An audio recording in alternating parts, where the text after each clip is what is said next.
Hey, what's up, everyone? This is me, Dre. I just want to give my take on this whole thing that's happening with Phil Robertson, the Duck Commander from Duck Dynasty, show on the A&E network. Now, recently in GQ magazine, they asked him about his opinion, and he expressed himself in regards to his faith and how he felt about homosexuality, where he had deemed it a sin. Now, a lot of people from the gay community are very upset about his comment, but and I'm not saying that they shouldn't. I'm just simply saying people saying that homosexuality is a sin, that's something that's honestly played out. But because it was said in a magazine by someone that was on a major television network, that's where the spotlight narrows down to just that one individual. So I'm just going to kind of read off some of the things that he said. He says here, it seems like to me a vagina as a man would be more desirable than a man's anus. That's just me. I'm just thinking there's more there. She's got more to offer. I mean, come on, dudes. You know what I'm saying. But hey, sin. It's not logical, my man. It's just not logical. Start with homosexual behavior and just morph out from there. Bestiality, sleeping around with this woman and that woman and that woman and those men. The whole topic as far as homosexuality is always going to be a part of a discussion in one fashion or another. Now, for Phil Robertson to say it once again, because he is a celebrity on A&E's network, it is magnified simply because you're talking about one of those major networks that has a lot of reality shows, and for him to say that, it just becomes that much more damning. Now, also, it was mentioned that he had made some negative comments about blacks that could have been deemed as racist. Now, when I read the comments, I personally didn't see anything racist about the comments. I think he seemed a bit oblivious with the comments that he made about working out in the fields with blacks and, you know, him as a white person being white trash, and the fact that blacks didn't say anything. I mean, perhaps they didn't, or they just didn't say anything in his presence, and it's just for fear of any type of retaliation in case in case he told someone that, you know, didn't take too well to any type of criticism or any complaints. So, black people being upset about those comments, and maybe it was paraphrased, maybe there was more to that article. I certainly haven't read it, so I'm not going to say that is it. But from what I did read, I didn't perceive it as racist, and I'm certainly not going to crucify him simply because he had made that comments. But back to the comment about homosexuality, I don't have anything against homosexuals because I have family members that are gay. I have a lot of friends that are gay. There's nothing that a gay person that has done anything negative to me that someone straight has done to wrong me as well. So I'm not going to say that gay people are a certain way, with the exception that they like someone of the same gender as opposed to heterosexual.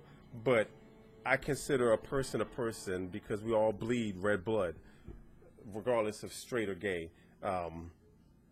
But I think people are taking the whole thing as far as this freedom of speech and blowing it out of proportion. Of course, there's going to be a lot of people who have Christian views and are upset that he got fired by A&E executives. But there's a lot of different things to consider. First and foremost, the whole thing, the discussion or even the outcry about violation of freedom of speech, really, where is that coming from? How would anyone perceive that as a violation for freedom of speech? He's entitled to say whatever he wants to. However, him being under the employ of A&E doesn't mean that he can just haul off and say what he wants, because he's also representing A&E. And A&E supports gays and lesbians and transgenders. A&E also supports blacks and whites and Hispanics and Asians. So whenever one of the people that works under the network makes a negative comment that's going to hurt the network, hurt the shareholders and their ability to make money, hurt the ability to work with carriers such as AT&T, Verizon Fios, Time Warner Cable, they're going to nip it in the bud. They're going to do fire control to take care of that damage immediately. So their only recourse was to indefinitely suspend him or fire him. That was their only action. Just like when Doug Chapman, Dog the Bounty Hunter, had that racist rant where he used the word nigger quite often, and it was on a phone conversation that got out in public. They fired him because it made A&E look bad. Think about other celebrities like Paula Deen. She admitted to using the N-word even though no one actually heard her. There's one person that may have heard her but tried to extort her, and during a court deposition, she admitted that she used the N-word. If she didn't admit that, no one would have known that she had said that. But no harm, no foul. Now with Phil Robertson, this is a belief that he's probably had for the longest time. So in that aspect, I'm not going to damn him for that, because that's just his personal belief. If he wants to think that way, perfectly fine. But him being fired, I mean, that's the right course of action for the network, because once again, they're about making money. And anyone that's under their employ that's going to hurt their ability to make money, they're going to can you. And they're going to give some sort of pre-scripted apology about how they're disappointed, this and that. We all know it's bullshit, because before too long, things will be smoothed over. They might pick back up with the show, or the show will just go to a different network, and still everyone is going to love Phil and the rest of the Duck Dynasty crew. But to cry a violation of freedom of speech, the government never stepped in. Barack Obama didn't say you need to bring down the ban hammer on Phil Robertson. The FCC didn't say anything about it. It was a decision by the network.